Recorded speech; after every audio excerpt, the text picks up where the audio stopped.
From Kansas State University, this is Agriculture Today. Eric Atkinson here, and here's what's ahead. K-State's Ignacio Ciampitti will talk about the slow development of grain sorghum stands in Kansas as a result of our cooler-than-normal temperatures in recent weeks, and what K-State research tells us about possible reductions in yields. Also, K-State's Mykel Taylor will report today on a new study of the large shuttle loading grain facilities now commonly found in Kansas and how such loadout facilities influence the prices available to producers who market their grain through a shuttle loading system. And for this week's K-State Horticulture segment, Ward Upham encourages you homeowners to address the water needs of your landscape trees and shrubs, given our recent stretch of dry weather. All this and more next on Agriculture Today. Have you ever thought about where your food comes from? If you're thinking the grocery store, think again. Facts show that the American farmer feeds more than 129 people. They are continually increasing and improving their operations. A wide variety of crops and livestock are grown in Kansas as well as the United States, providing food to your dinner plate. Next time you see a farmer or rancher, thank them. For more information, contact K-State Research and Extension.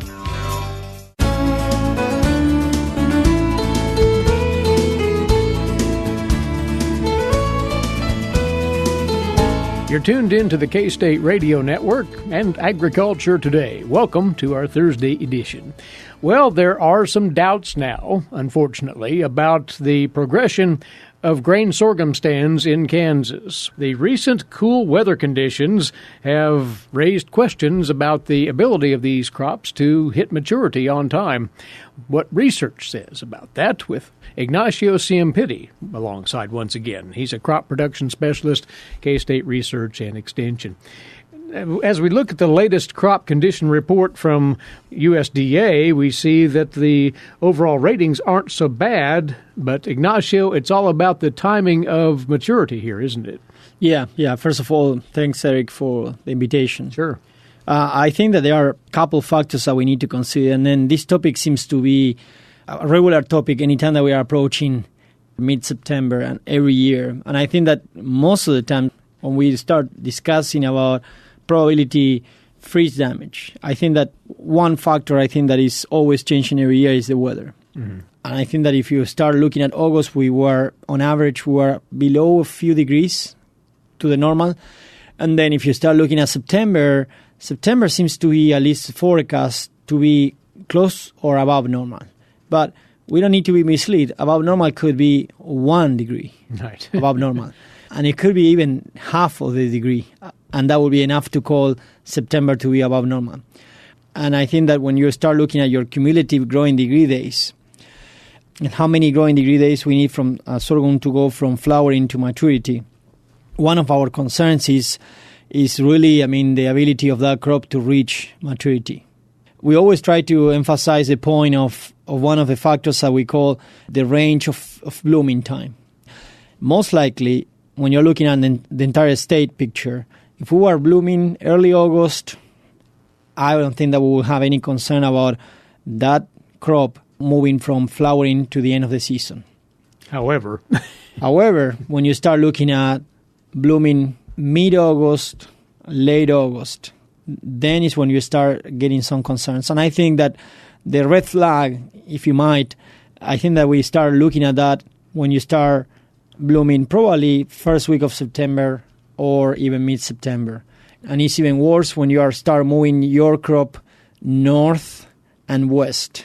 And then you see that the probability to face any freeze before you finish that crop is really high. And most of the times from the phenology perspective, we want to get 1,400 cumulative growing degree days from moving from flowering to maturity. And are we close to that now as we see the latest readings from the Weather Data Library? When you're looking at your planting day, I think that's a key factor. The things that we're planting too late, things that they are still blooming, just passing blooming time at this point as we speak, I think that then is when you start seeing a lot of concern. Mm-hmm. And even anything that was on the first week of September, when you're going north central, northwest, I think that we will have some concern, particularly if And we need to add this if we have freeze. If I have sorghum that was blooming on the first week of September or close to mid-September, that sorghum, in order to finish the grain filling and to really reach the maximum potential weight, it will take at least 40 or 45 days. And then when you start looking at when are you ending, you are getting too close to the end of October, first week of November. Where the likelihood of a freeze is pretty high. And then think about your map. When you're moving north and west, your likelihood and your probability increase. North central, west part of the state, your likelihood and probability of having a freeze by the end of October, first week of November increases. I mean, we have many farmers asking us questions about what do we think in terms of, if that sorghum will be able to finish or not. And to be honest, it all depends on when that first freeze is coming. As today, as we speak, I think that the chances to accumulate rapidly those growing degree days is really small. Because, temperatures are average 80s. They are dropping sometimes 75. So I don't see really in the near future that those temperatures will go up. And even if they are going up, it will be just slightly. Another factor to emphasize is also the dry conditions. Those dry conditions, are also affecting the plant. And even in the situations that we are not seeing that, because we think, the temperatures are moderate. Mm-hmm. If we don't get rain, that crop is facing a limitation of water. And these overnight cool temperatures aren't helping either, are they? No, at all. Because even if you think about sorghum, most of the times we say, when you identify sorghum versus the rest of our summer crop, the first thing that is coming to our mind is like, this is our heat-tolerant crop. But meaning that it's a heat-tolerant crop, that also means that sorghum likes heat. And then sorghum becomes more functional and more active and increase the growth of the plant when we are getting average during the entire day of 90s, 92, 93. Today we are getting 10 degrees below that average. So the growth of that plant is also impacted. And then if you add on top of that the lack of rain that we are suffering in many places, some of the crop is entering into what we call some mild stress, moderate stress. In some situations, we are seeing that it's triggering senescence. My main concern at this point is interruption of the grain filling. And the way that in the grain filling will be impacted, seed weight, depending on what specific point you might get impacted. If there is a full interruption or partial interruption of the grain filling, yield reductions can go from 30% to 5%. 30% is if you are impacted really early and you just don't really reach that potential of seed weight, and then 5% if you are impacted close to the end. This is as per K-State research into this over a number of years' time, right? Exactly. And then you can add cold temperature. Freeze is also another factor that if you have any damage, freeze is acting like, in some situations, like drought, interrupting the grain filling.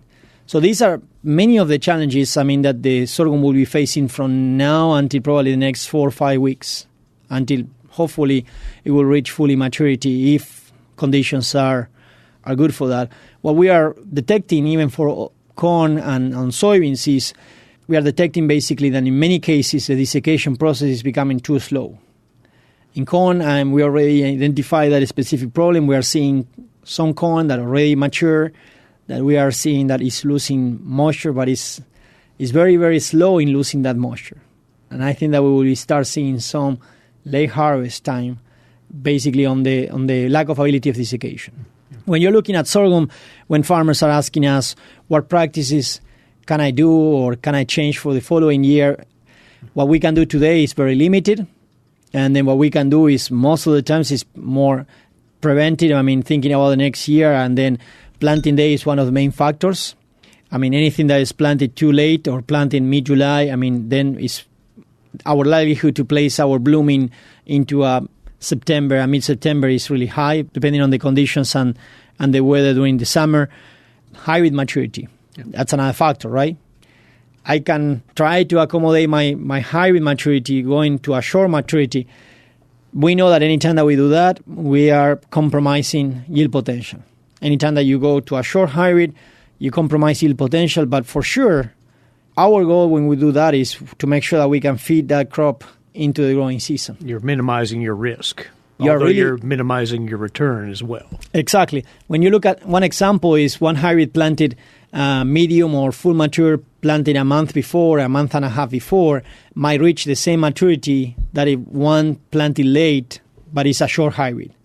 So in that case, you are compromising your yield potential, because when you are selecting a short maturity, you know that hybrid will have less time, they will have probably short plant height, short biomass, and your likelihood to translate into yields is lower, compared with a full mature hybrid.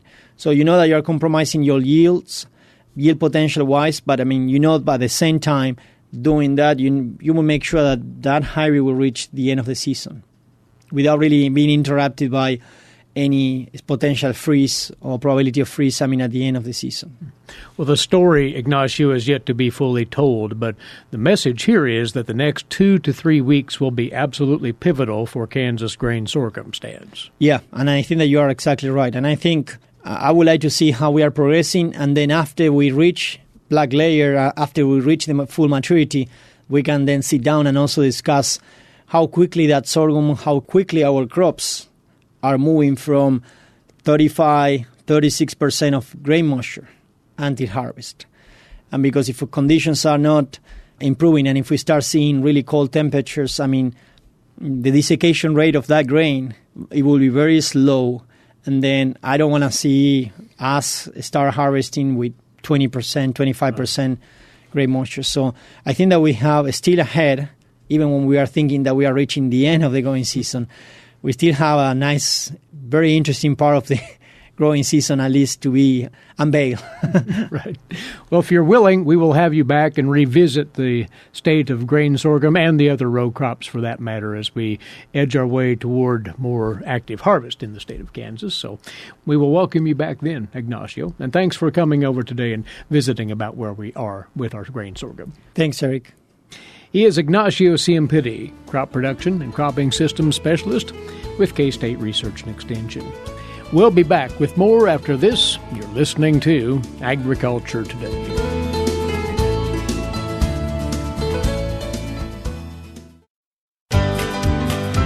Did you eat today? Thank a farmer. A way to get more involved in agriculture is through 4-H and FFA. Through 4-H and FFA, we have been given multiple opportunities to grow as leaders and learn more about agriculture. You can learn skills related to jobs, public speaking skills, and you get the opportunity to travel around the country and meet new people. If you want more information about getting more involved in 4-H and FFA, visit them on their websites at kansasffa.org and kansas4h.org.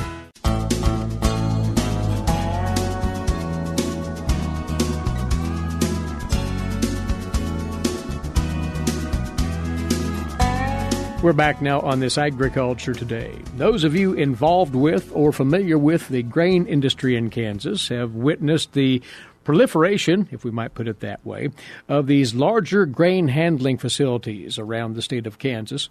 These are known as shuttle loading facilities that allow an operation to move grain quickly onto rail service for transport to other locations and destinations. What kind of influence has that development had on the grain markets themselves and the prices paid to producers?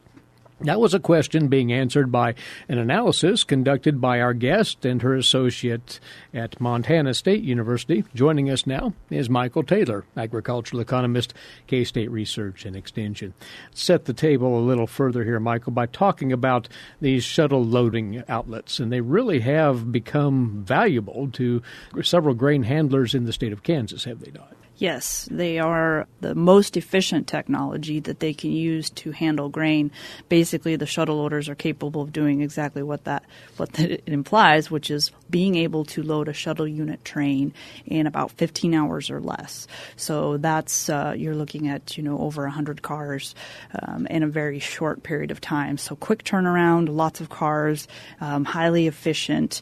It allows the railroads to drop off that unit train, get it loaded, and get it back out quickly, and that will give them the incentive to essentially charge you less for transportation because you're so much more efficient at filling those cars and getting them turned around. And these have sprung up in this state over the last 15, 20 years. There were one or two for a while, and now we see them virtually in every area in Kansas. Yeah, I think the first one went out near Colby about 30 years ago, and then we've built them ever since.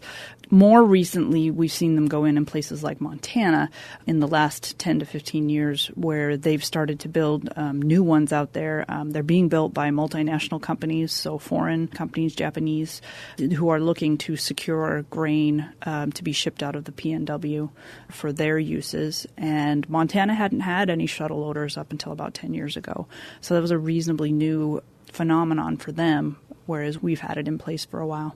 There are differences, though, in how the systems are set up in each state, are there not? There are. I mean, Montana and Kansas are comparable in that they're both wheat-producing states. And that's kind of the baseline that you work from. And then you want to notice the differences between the two of them. Montana ships most of their grain out through Portland. We ship most of our grain out through Houston. We differ in that we have a large concentration of elevators, just many more elevators, 2 major railroads and several short lines that serve us here in Kansas. Montana has much fewer elevators and only 1 railroad that serves them. And another pretty big difference is that Montana historically has had a lot more on-farm storage, and their elevator storage, therefore, has been a lot smaller. Well, we're just the opposite. We've had much less on-farm storage, and therefore our elevators tend to have much higher storage capacity. But as you said, Mykel, the idea behind establishing these is to gain efficiencies, and that would include economic efficiencies in moving grain. So you and your colleague at Montana State University, Anton Beckerman, took it upon yourselves to try to quantify those returns, and including what they may mean for producers themselves, right? Right. So knowing or understanding that if you're able to load a shuttle unit train in a very short period of time, that the railroads are going to give you cheaper transportation rates, the next question you would ask is, okay, well, how much of that transportation savings is going to get passed on to the farmer in the form of a stronger basis bid for their wheat?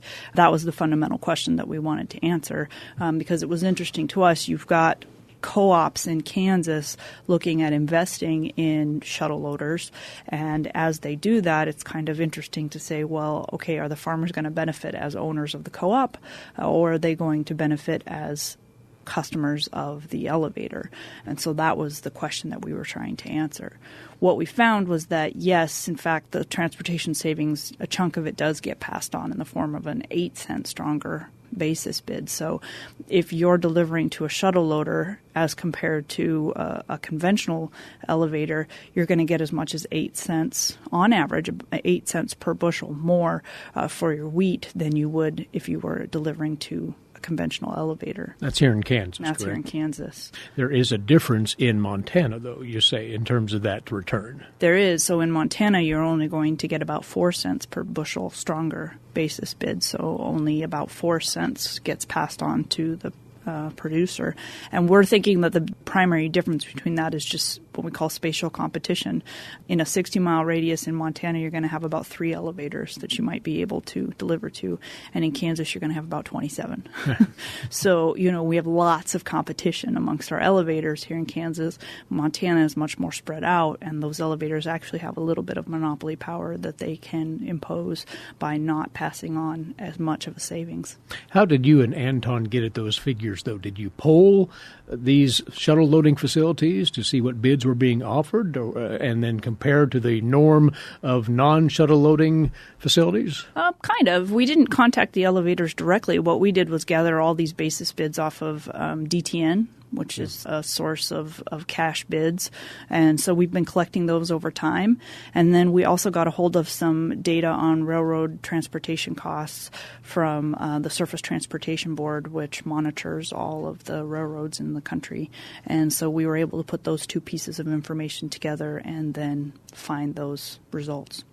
Now, some folks might hear this 8 cents per bushel difference in the case of Kansas shuttle loading facilities as a premium, if you put it that way, and think that doesn't seem like a great lot. But over hundreds of thousands of bushels, that adds up. Yeah, that's the whole idea in the grain handling industry is they worry about pennies on the bushel because they handle so much grain that those pennies add up, and that's how they make their money.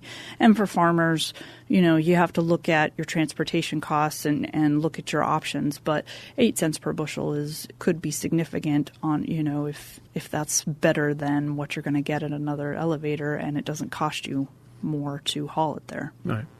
When you look at this and consider what the results were, then, Mykel, what do you think it says, this analysis, about the incentive for future development of shuttle loading facilities? I think we'll see, to the extent that we see future investment in grain handling facilities in the state, I think that you will see at least a few more shuttle loaders going in and replacing the older conventional elevators, either shutting down the old elevators or using them mostly as storage and then running most of your grain handling through the new shuttle loaders. And that's just mostly because of the high efficiency. And if you can be more competitive and attract more grain to your facility because you can pass on those transportation savings, then you've got an ability to say, hey, we can be competitive and we can be efficient, and that makes business sense for co-ops and investor-owned firms. And it's also worth noting that this does dovetail with what we see as a changing structure of cooperatives and more mergers. As cooperatives, frankly, become larger, they may be more prone to investing in such a significant facility. Yes, I think there's a fair amount of uncertainty about how everything's going to shake out with all the different co-op mergers, but them having the size to make some investments in these kinds of facilities, I think with mergers that'll be more likely. Mm-hmm. Where does this leave the more conventional elevator facilities that don't handle grain to the magnitude of the shuttle loading facility? Would you contend they will still have a place in the system? I think so. In Kansas, again, unless we have this tremendous investment in on-farm storage, which is expensive at the individual farm level, conventional elevators still are going to serve as storage facilities for those shuttle loaders. In fact, some of the newer shuttle loaders don't invest that heavily in storage. They instead invest in the loading technology, and then they use nearby conventionals to hold their grain so that they can call it when they need it. They refer to it as a hub and spoke system, so that the shuttle loader becomes the hub, and then you have all those conventionals around you that can essentially store your grain. You call it when you need it, and you don't impose the cost of storage or investing in all of that additional storage. We see those hubs prevalent here in Kansas. If you do, you'll see shuttle loaders. They don't necessarily park right next to each other. They give themselves a little bit of space, and then the conventionals around them tend to benefit from that different role. Well, it's been an interesting evolution of grain handling facilities here in Kansas with the advent of the larger shuttle loading setups in the state. I thought it was a pretty interesting research study. I would encourage people to go look at the summary online on Ag Manager, because there's some kind of cool maps that show where those elevators are located and how they disperse themselves, and kind of give you a more visual aspect to this study. Indeed, that's a great article to study up on what Mykel and Anton have found through their work. It's entitled Influence of Shuttle Loaders on Grain Markets in Kansas and Montana. Mykel, thank you for covering this with us. You're very welcome.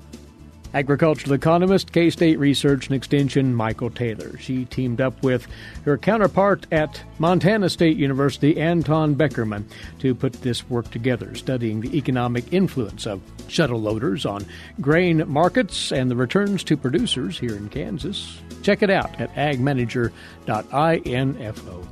And you're listening to Agriculture Today.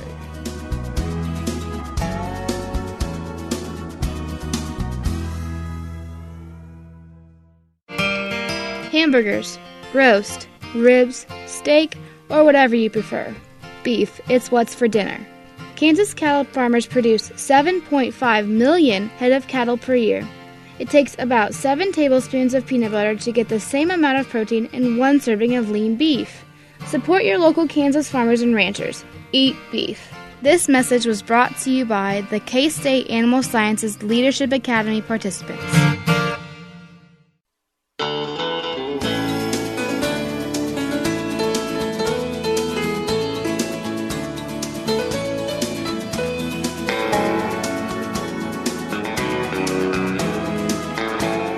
Agriculture Today continues now here on the K-State Radio Network. Eric Atkinson with you as we turn now to today's agricultural news page and these headlines, courtesy in part of DTN. A broader debate on agricultural labor and immigration could come from President Trump's decision to end federal protection for roughly 800,000 young undocumented immigrants, which were granted temporary immunity for deportation by former President Obama. This move by the White House puts the onus on Congress now to take some action by March the 5th of next year to create some legislative solution for people protected under the Deferred Action for Childhood Arrivals Program, or DACA for short. In announcing the decision, U.S. Attorney General Jeff Sessions said DACA immigrants, quoting here, denied jobs to hundreds of thousands of Americans by allowing those same jobs to go to illegal aliens. Still, the White House maintains the DACA immigrants will not be priority targets for deportation. The Trump administration decision adds to an already full legislative agenda for Congress, which returned this week from the August recess beyond disaster aid, passing the federal budget, increasing the debt limit, writing and debating tax reform, and advancing a possible 2018 farm bill, and considering an infrastructure package. Congress must now add immigration reform to its agenda as well. Senator Charles Grassley of Iowa chairs the Senate Judiciary Committee, which would be at the center of any legislation dealing with the DACA youth or any other immigration measures. Grassley told reporters this week that the battle over an immigration bill could lead to possible additions, such as language dealing with an agricultural guest worker program. 70 agricultural groups had joined a letter in March to the president asking for changes to immigration policies to ensure that agriculture had a legal, stable supply of workers. Those groups asked for a modernized system that would legalize the current workforce as well as make it easier to bring in guest workers. On DACA specifically, very few ag groups have explicit policy. That's according to the Senior Vice President of Industry Advocacy and Research with American Hort. That's a lobby group for nursery and landscaping industries, Craig Regelbrug. Regelbrug stated to DTN that there are more than a few DACA recipients working in various agricultural industries. And to the broader point, congressional action is really the needed solution in the longer term, both with DACA and other issues, according to Regelbrug. And he says maybe a bit of opportunity exists amidst the peril. Well, maturing corn and soybean crops in the northern plains and the upper Midwest seem unharmed now after the unusual late summer freeze event a few nights ago. Here's more from the USDA's Rod Bain. A cool air mass entering into the plains and Midwest over the Labor Day weekend established itself in full Wednesday morning. We actually saw our first official freeze of the year in Chadron, Nebraska, dipping to 32. And USDA meteorologist Brad Rippey noting other locales in the northern plains and upper Midwest also reporting low temperatures in the mid-30s. However, in terms of crops, the good news is that for crops that are developing at a slower than normal pace, we did not see any widespread freeze, just the scattered frost and some very light freezes. So immature corn and soybeans will continue to grow and develop and mature. And although temperatures are expected to remain cool for the remainder of the week, Rippey says the threat of freeze or frost no longer remains. It does look like we kind of escaped a close call with an early frost or freeze across the Midwest, with a trend of warmer air moving into the region by early next week. I'm Rod Bain reporting for the U.S. Department of Agriculture in Washington, D.C. And a calendar item right here. Numerous Kansas cow-calf producers looking to add value to their herds have found success in the Sunflower Supreme Heifer program. That program is now being expanded, and a trio of meetings coming up next Tuesday will provide ranchers with the information needed to meet the October 1st enrollment deadline for fall calving heifers into the program. Sunflower Supreme, a joint effort of K-State Research and Extension and the Kansas Department of Agriculture. It provides research-based management protocols to beef cattle producers with the goal of increasing the value of those heifers. The enrollment deadline again, October the 1st, so 3 meetings are scheduled for next Tuesday covering the Sunflower Supreme Heifer Program in the following locations: in Plainville at the First State Bank, 9:30 in the morning on Tuesday, then 1 o'clock on Tuesday afternoon at the Phillips County Annex Meeting Room in Phillipsburg. Lastly, the evening of Tuesday, the 12th, at 6:30 at the American Ag Meeting Room in Salina. You can check that out through your local extension offices. Now this week's Kansas Soybean Update with Greg Akagi. Greg?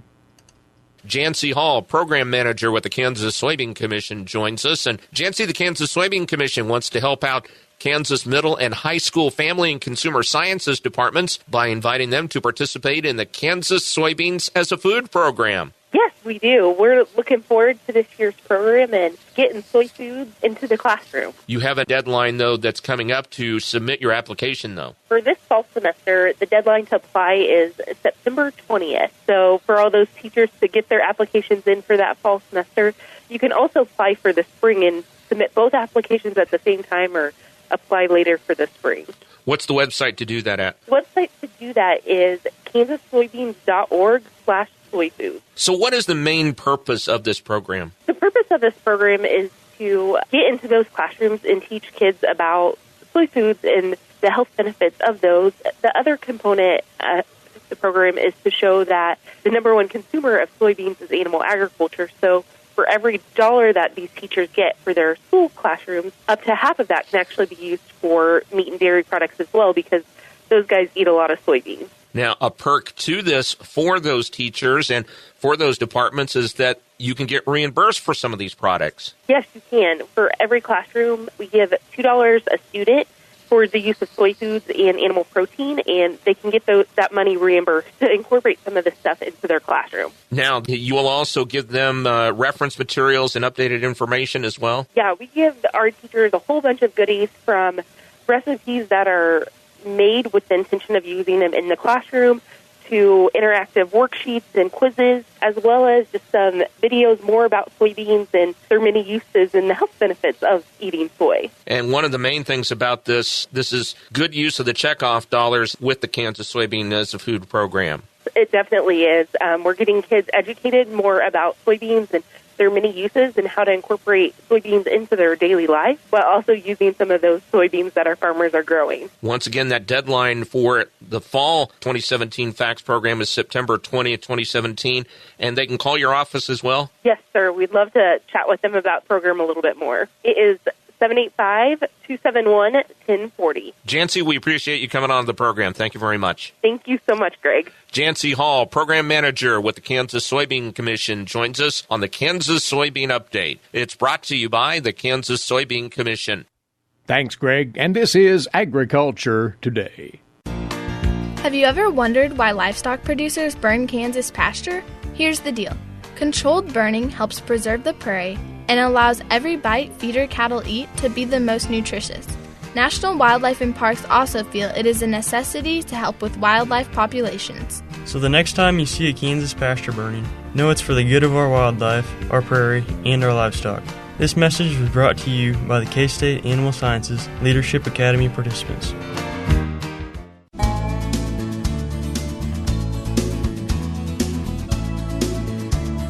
Next up on This Agriculture Today, our weekly K-State horticulture segment.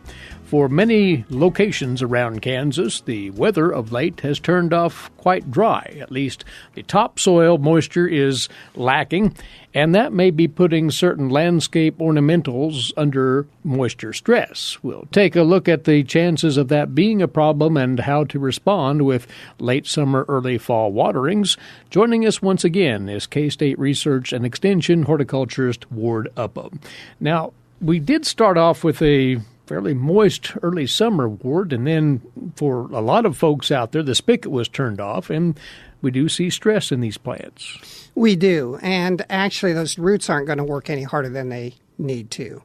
And therefore, if we go through a really mild summer and then hit a dry period, those plants are going to come under more stress a little bit quicker. They're just not conditioned for the extended dry period we're in now. That's right. The other thing that has happened in some areas, they got too much rain.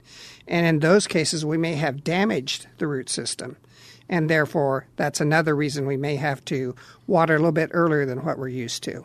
Checking to see for sure if, in fact, there is a need to water. What does one need to do?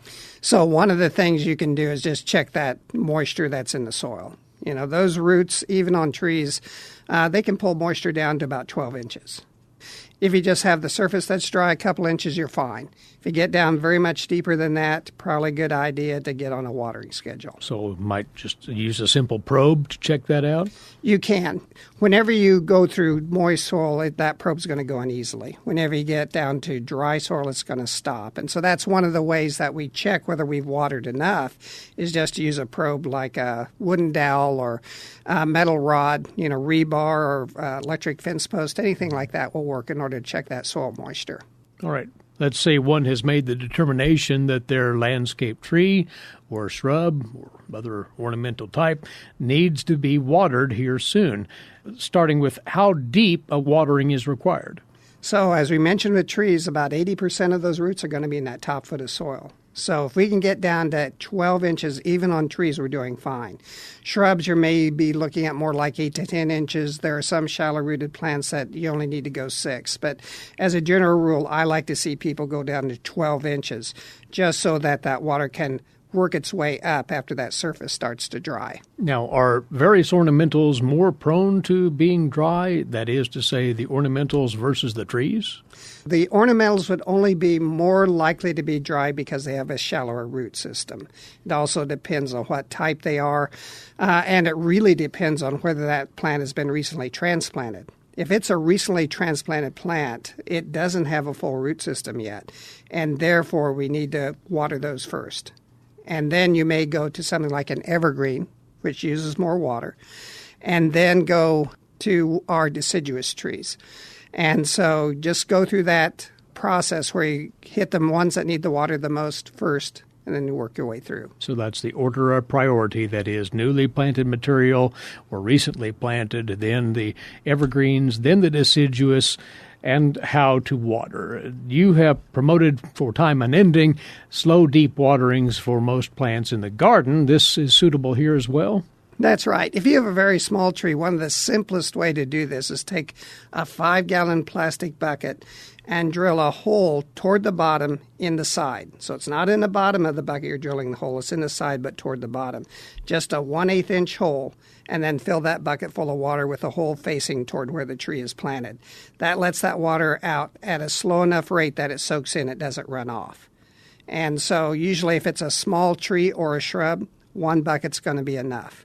If it's a little bit larger, you may have to use 2 bucketfuls and change the side of the tree that it's on if it's a little bit larger plant. Now, do you want that up against the trunk or away from it? You want it right on the edge of where those roots are going to be. Okay. And so there, if you put in a balled and burlap plant, you want it right where that balled and burlapped part of that plant meets the original soil. How about our smaller shrubs then? Same technique? You certainly can. You can use that technique. There's another way you can do this, and that's just use a soaker hose and go around if it's a tree, go around the tree a number of different times and then turn on the water. Just make sure it's slow enough it doesn't run off. And then if you have a line of shrubs, you can make a circle around them. It's a good idea in order to equalize pressure to use a Y adapter on those. So they can hook up the beginning of that hose and the end of that soaker hose, and that will help equalize pressure. And usually those Y adapters have little valves on them so you can control the flow, so you can set it to where it will soak in rather than run off. But soak it up to the point where you'll have very minor runoff of the water. That's right. And you also want to leave it on, again, long enough to get down to 12 inches. As we mentioned before, you can check that with a metal rod or wooden dowel. What I like to do is then measure the amount of time it took in order to get to that point. And then from then on, you can just use a clock in order to determine how long to water. Those little cooking timers, you can use that in order to remind you to turn that water off, because it's very easy once you get doing something else to forget that it's on. Don't want to waste that water. That's by right. the same token here. And one good watering here heading into the fall will last for a fair while, will it not? Because the demands on those trees and shrubs from temperature are much less? That's right. Now, if it's a newly transplanted plant, then you may want to go once a week. But if it's a more well-established plant, you're talking maybe once every 2 weeks, and that will be enough. Now, on our larger trees, one of the things we have to keep in mind is, where do you put that hose? Do you put it right up next to the trunk? No, that's not where most of the roots are.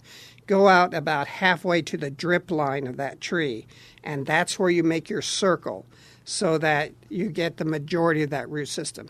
The majority of those roots are going to be within the drip line. Even though roots go maybe 3 to 5 times as far as the drip line, the further out you go, the less roots you're going to find. All right. Of course, a good soaking rain would help alleviate this stress to a big extent, but in absence of that, you want Ward folks to be sure, even if those are long-established landscape ornamentals, to check for water needs now. That's right. You want those plants to go into the winter in a moist condition. We'll welcome you back again soon. Ward, thank you. You bet. That from Research and Extension horticulturist at K-State, Ward Upham. And when he comes by, each time we remind you that he does man the Horticultural Rapid Response Center here at K-State. You can dial him up with questions you may have on all manner of lawn and garden interests at 785-532-1438. 785-532-1438. That is this week's K-State Horticulture segment. Time's away for today. Thanks for tuning in. Eric Atkinson here for Agriculture Today over the K-State Radio Network.